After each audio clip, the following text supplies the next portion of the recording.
नमस्कार, सुप्रभात. जीवन जगण्याची कला भाग 17. आपण आज पाहणार आहोत भारतरत्न प्राप्त डॉक्टर सर्वपल्ली राधाकृष्णन.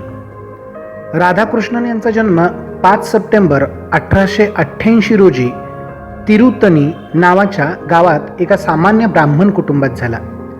पौराहित्य करणारे त्यांचे वडील श्री वीरस्वामी उय्या हे शिक्षक होते. त्यांच्या पूर्वजांचा संबंध सर्वपल्ली नामक गावाशी होता. म्हणूनच तेथील क्षेत्रीय परंपरेनुसार सर्वपल्ली त्यांच्या नावासोबत जोडले गेले. त्यांचे प्राथमिक शिक्षण तिरुत्तनी आणि तिरुपतीच्या ख्रिश्चन मिशनरी पाठशाळेत झाले. तेव्हापासून त्यांच्या मनात धर्माची बीजे अंकुरले होते. या पवित्र तीर्थक्षेत्री शिकलेला हा बालक जगातील एक महान दार्शनिक, विचारवंत आणि भारताचा राष्ट्रपती होईल हे कोणाच्याही स्वप्नात आले नसेल. वयाच्या 12व्या वर्षापर्यंत शिक्षण त्यांच्या वडिलांनी त्यांच्या जन्मगावातच स्वतः दिले. FA पर्यंतचे शिक्षण वेल्लोरला आणि नंतर ख्रिश्चन कॉलेजमध्ये झाले. त्यामुळे त्यांना ख्रिश्चन धर्माचे व बायबलचे चांगलेच आकलन झाले होते. कारण या ख्रिश्चन संस्थांमधील अभ्यासामध्ये हिंदू विद्यार्थ्यांच्या मनात हिंदू धर्माविषयी फारच वेगवेगळ्या धारणा उत्पन्न केल्या जात होत्या. त्यातूनच हिंदू धर्माच्या सर्वव्यापी बनवण्याची भावना त्यांच्या मनात अंकुरली. शिवाय स्वामी विवेकानंदांच्या भाषणांचाही परिणाम होताच. म्हणूनच हिंदू धर्माविषयी प्रेरणा स्फुरून त्यांचा अभिमान जागा झाला. डॉक्टर राधाकृष्णन यांचे कुटुंब निर्धन नव्हते, तरीही कॉलेजचे शिक्षण आर्थिकदृष्ट्या कठीण होते. म्हणून त्यांना शिकवण्याही कराव्या लागल्या होत्या. इसवी सन 1907 मध्ये त्यांनी चेन्नईच्या कॉलेजमधून पदवी मिळवली व 1909 मद्रास विश्वविद्यालयातून दर्शनशास्त्रामध्ये MA ऑनर्स एक पदवी प्राप्त केली. अतिशय बुद्धिमान राधाकृष्णन यांची स्मरणशक्ती खूपच तीव्र होती आणि स्वतःच्या वाचनाचे व आकलनाचे सतत चिंतन व मनन करण्याची त्यांची पद्धत होती. त्यांचे मोठे 2 गुण होते, ते म्हणजे संयम व न रागवणे. त्यांना कधीही रागच येत नसे. वयाच्या 21व्या वर्षी त्यांना मद्रास प्रेसिडेन्सी कॉलेजमध्ये दर्शन विभागाचे प्राध्यापक पदावर नियुक्त केले गेले. त्या काळात त्यांनी अनेक भाषणे आणि देशी विदेशी पत्रपत्रिकांमधून विद्वत्तापूर्ण लेख लिहिण्यास सुरुवात केली. परिणामतः परदेशातही त्यांची कीर्ती पसरली. डॉक्टर राधाकृष्णन यांनी स्वतः PhD केली नव्हती, पण विश्वभरातील मान्यवर विश्वविद्यालयांनी त्यांना डॉक्टरेट बहाल केली होती. स्वच्छ पांढरे शुभ्र धोतर, बंद गळ्याचा लांब कोट आणि पगडी अशा पांढऱ्या शुभ्र पोशाखात जेव्हा ते दर्शनशास्त्रावर कोणत्याही प्रकारच्या नोट्सच्या मत्तीशिवाय अतिशय अस्खलित इंग्रजीमध्ये गहन तत्वज्ञानाचे सुलभ विवेचन करत असत, त्यावेळी श्रोते मंत्रमुग्ध होऊन विषयाच्या प्रवाहात अखंड स्नानाचा अनुभव घेत असत. ते समाधान काय वर्णावे. जगभरातील विद्यार्थ्यांनी डॉक्टर राधाकृष्णनांना प्रेम आणि आदरच दिला. इसवी सन 1908 ते 1948 पर्यंत डॉक्टर राधाकृष्णन यांचे लेखन कार्य सतत चालू होते. त्यांनी धर्म, दर्शन तसेच पूर्व व पश्चिमेच्या धर्माशी संबंधित अशा अनेक महत्त्वपूर्ण ग्रंथांची रचना केली. त्यांनी संपादित केलेल्या आणि लिहिलेल्या ग्रंथांची संख्या 150 पेक्षाही जास्त होती. गीता, धम्मपद, ब्रह्मसूत्र इत्यादी ग्रंथाबरोबरच गांधी, भारत आणि चीन, आत्मकथा, शिक्षण, राजनीती, शांतता व युद्ध आदी संबंधी त्यांनी भरपूर लेखन केले. दी फिलॉसॉफी ऑफ रवींद्रनाथ टागोर हे त्यांचे सर्वात पहिले पुस्तक.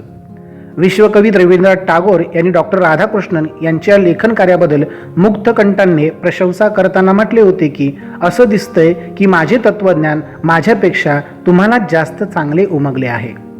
लोकमान्य टिळक सुद्धा त्यांच्या लेखनाने खूपच प्रभावित झाले होते. म्हणूनच गीता रहस्यामध्ये डॉक्टर राधाकृष्णन यांच्या लेखनातील विधानेही त्यांनी उद्धृत केली आहेत. तात्पर्य, डॉक्टर राधाकृष्णन यांची ख्याती सर्वदूर वाऱ्याच्या वेगाने पसरली होती. इंडियन फिलॉसॉफी हे त्यांचे 2 खंडात असलेले पुस्तक जगभर प्रसिद्ध झाले होते. असेच प्रत्येक पुस्तक महत्त्वाचे होते. कितीही गंभीर जटिल विषय असला तरी त्यांच्या लेखणीतून उतरताना तो सहज, सुलभ आणि सुबोध होत असे. हे त्यांच्या लेखनाचे वैशिष्ट्य होते. तत्वज्ञानासारख्या जटिल विषय इंग्रजीमधून मांडण्याची त्यांची शैली, भाषा, उच्चारण या प्रत्येक गोष्टीमधून असे प्रतीत होत असे की हा माणूस गेली कित्येक वर्ष इंग्लंडमधल्या ऑक्सफर्ड वा केम्ब्रिज युनिव्हर्सिटीमधून पदव्या घेऊन आलेला आहे. एवढेच नव्हे तर प्रत्यक्ष इंग्रजांनीही त्यांना समजून घेताना शब्दकोशांचा आधार घ्यावा लागे असाच त्यांच्या बोलण्याचा आणि लेखनाचा ढंग ओजस्वी, विद्वत्ता प्रचूर आणि जादुई होता. डॉक्टर राधाकृष्णन हे भारतीय संस्कृतीच्या संस्कारात उपजलेले कमळ होते. कुठल्याही शिक्षणासाठी ते कधीच परदेशात गेले नाहीत, परंतु स्वतःच्या व्यासंगी चिंतनाने त्यांनी भारतीयांना आणि सगळ्या जगाला आपल्या दार्शनिक, शैक्षणिक, वैचारिक आणि राजनैतिक रूपाने पूर्णपणे मोहून टाकले होते. ते ज्या ज्या ठिकाणी गेले, ज्या ज्या पदावर राहिले त्या प्रत्येक क्षेत्राला त्यांनी उजळून चमत्कृत केले. इसवी सन 1918 मध्ये म्हैसूर विद्यापीठाने राधाकृष्णन यांची तत्वज्ञानाच्या प्राध्यापक पदावर नियुक्ती केली. तसेच कलकत्ता विद्यापीठातील सर आशुतोष मुखर्जी यांनीही डॉक्टर राधाकृष्णन या तत्वज्ञानी तरुणाचे कर्तृत्व जाणले होते, म्हणूनच त्यांना कलकत्ता विद्यापीठात दर्शन क्षेत्राच्या प्राध्यापक पदाचा सन्मान दिला. इसवी सन 1926 मध्ये ब्रिटिश साम्राज्यातील विद्यापीठाचे संमेलन भरवले गेले. त्यात त्यांना कलकत्ता विद्यापीठाचे प्रतिनिधी म्हणून पाठवले. त्यानंतर कलकत्ता विद्यापीठाचे प्रतिनिधी म्हणून अमेरिकेमध्ये हॉवर्ड युनिव्हर्सिटीत आणि फिलॉसॉफी काँग्रेसमध्ये ते सहभागी झाले. अमेरिकी जनतेवर त्यांच्या भाषणाची चांगलीच मोहर उमटली. अमेरिकनांना तर वाटले की जणू स्वामी विवेकानंदच पुन्हा राधाकृष्णन यांच्या रूपात अवतरले आहेत काय. आंध्र विद्यापीठाची स्थापना इसवी सन 1926 मध्ये झाली होती. तिथेही सिनेटच्या अनुमोदनाने 1931 मध्ये ते कुलपती झाले. डॉक्टर राधाकृष्णनी आपल्या अथक प्रयत्नांनी इथे प्रयोगशाळा, विद्यार्थी वसतिगृह, ग्रंथालय आणि विद्यालय भवन काही काळातच निर्माण केले. कोणतेही कार्य हे अत्यंत वेगाने आणि दक्षतेने पार पाडत असत. त्यामुळे पाहणारे दिडमूट होऊन या कार्यकाळात सुद्धा त्यांच्याकडे कलकत्ता विद्यापीठातील तत्वज्ञानाचे प्रोफेसर पद होतेच, शिवाय ते परदेशातही भाषणासाठी जातच राहिले. त्याचवेळी ऑक्सफर्ड विद्यापीठातही डॉक्टर राधाकृष्णन प्रोफेसर होते. 6 महिने ते इंग्लंडला राहत, तर 6 महिने कलकत्त्याला. वाराणसीच्या हिंदू विश्वविद्यालयाचे पंडित मालवीयजी स्वतःच्या प्रकृती अस्वस्थामुळे संस्थेच्या काळजीत होते. शेवटी त्यांच्या विनंतीला मान देऊन डॉक्टर राधाकृष्णन वाराणसीच्या हिंदू विश्वविद्यालयाचे कुलपती झाले. पण त्यांनी या पदासाठी वेतन घेण्यास नकार दिला, कारण त्यांच्या मते ही राष्ट्रीय संस्था होती. अशा प्रकारे एकाच वेळी डॉक्टर राधाकृष्णन हे कलकत्ता, काशी आणि ऑक्सफर्ड तिन्ही विद्यापीठाचे कामकाज पाहू लागले. शेवटी नाईलाजाने इसवी सन 1940 मध्ये त्यांनी कलकत्ता विद्यापीठाच्या पदाचा राजीनामा दिला. डॉक्टर राधाकृष्णन व गांधीजींची भेट इसवी सन 1938 मध्ये सेवाग्राम येथे झाली.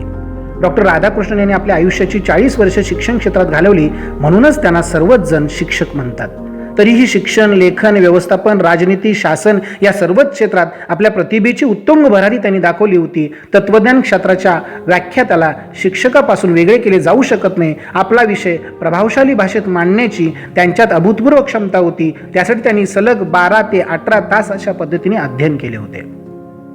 इसवी सन 1947च्या स्वातंत्र्यानंतर शिक्षण मंत्री मौलाना आझाद यांनी स्वतंत्र भारतातील उच्च शिक्षणाच्या नवीन व्यवस्थेसाठी एका आयोगाची स्थापना केली. या आयोगाचे अध्यक्ष म्हणून 1948 मध्ये डॉक्टर राधाकृष्णन यांची नियुक्ती केली.